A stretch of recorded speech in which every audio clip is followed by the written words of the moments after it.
hattuudha. Hattuun biyya misoomsuu hin danda'u. Lafa Oromoo gurguraa ba'a. Lafa Oromoo gurguraa Oromoof qabsaa'uun sobaa. Kun Oromoof hin fayyadu. Oromoof kan fayyadu ganda keessa deemee hojii hojjechuudha.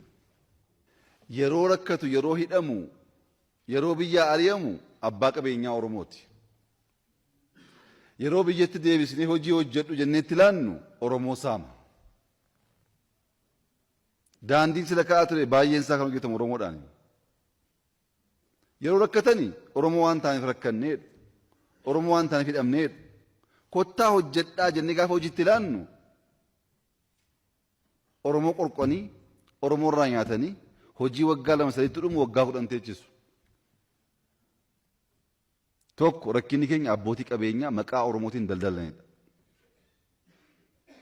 Lammaffaa Oromoof hin qabsaa, bilisummaa Oromoof, guddina Oromoof kan akka koo Oromoon eenyu? Kan kee kun xiqqoo nama shakkisiisa. Oromoon tokkoffaa ana jedhee dhufa aangootu itti kennama. Torban tokkoon turu.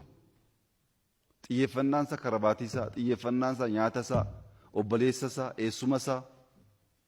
Oromoo isa tokko dhiiseetu maatiitti gala.